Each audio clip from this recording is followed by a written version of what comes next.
Hi everyone and welcome to my channel. It's Ashley with Level Up English, and today we are going to switch things up and do another advanced lesson on English. Welcome to the Genius Edition Part 2 English lesson. In this lesson we are going to focus on 10 advanced idioms to make you sound like a brilliant English speaker.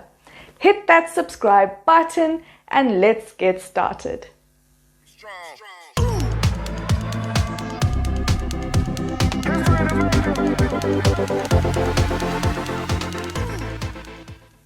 I am going to teach you 10 idioms, what they mean, and how to use them in a sentence.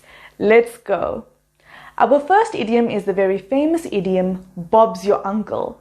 This famous idiom comes all the way from Ireland. Typically, someone says it to conclude a set of simple instructions or when a result is reached. You know when someone says, "Ta-da!" This can be used in the same way. Example, to make this amazing coffee, you simply add warm milk and rapidly boiling water and Bob's your uncle. I love it. Try using Bob's your uncle in a sentence in the comments. I'd love to see how you use this idiom. Our second idiom is as cool as a cucumber. This idiom means to be calm and relaxed. Have you ever met someone that could be having a really bad day, but they remain relaxed and composed? They don't really seem stressed about what's going on around them. We can say that they are as cool as a cucumber. Example, despite the terrible day he was having, he managed to stay as cool as a cucumber. Our third idiom is hold your horses. This is a brilliant idiom and you'll be able to sneak this into one of your everyday conversations easily.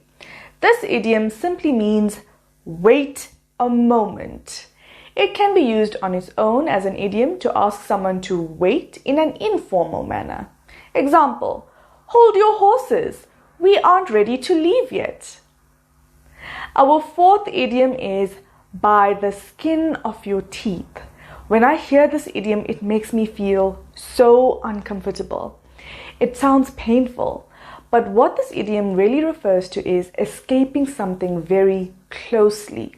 Example, I only escaped the hijackers by the skin of my teeth. This means that I barely escaped the hijackers or the people who were trying to rob me.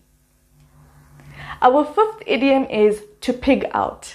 Now, everyone who watches this lesson will recall at least one time they pigged out. To pig out means to eat greedily or to overeat. Example, we didn't eat breakfast on Christmas because we wanted to pig out for Christmas lunch. Our next idiom is to put a sock in it. This is an informal British idiom and it's not polite. So just be warned that this is not polite and it can be used in a joking way among friends. To put a sock in it means stop talking. Before I tell you the example, please remember that this idiom is not very polite. Okay, so our example is, you talk too much, put a sock in it. Our next idiom is a good one. The lights are on, but nobody is home. Again, this is not a very polite idiom, but I'm teaching you about idioms that come with the English culture, which is why I have included some idioms that are not polite in this lesson. The idiom, the lights are on, but nobody's home, refers to a stupid person. It is something you would say when you think someone is really silly or really stupid. So please also be careful with when you use this idiom.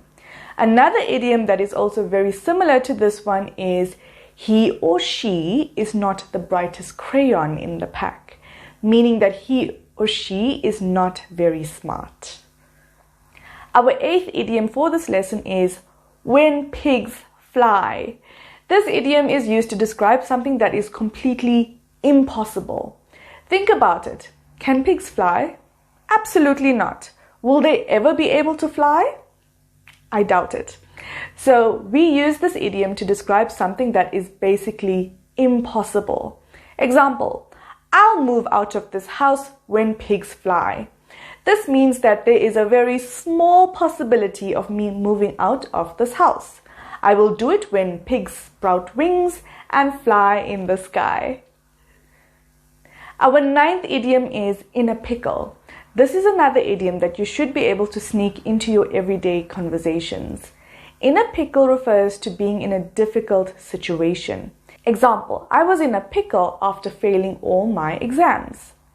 And our final idiom for today's lesson is behind the times. To be behind the times means that you do not use the latest ideas or techniques. Your methods of life may be a little out of date. Example, my dad is behind the times because he refuses to use a smartphone. Or we can say, people who still send mail via the post office are considered to be behind the times, especially when you can now send emails instantly and for free. And that brings us to the end of this lesson. If you enjoyed this lesson, then please hit the like button and comment which idiom you found the most interesting. Feel free to follow me on Facebook and Instagram for more exclusive English learning tips and tricks daily. Thank you for your time today, and I hope you enjoyed this lesson. This is Ashley Hale with Level Up English signing out. I'll see you next time. Goodbye.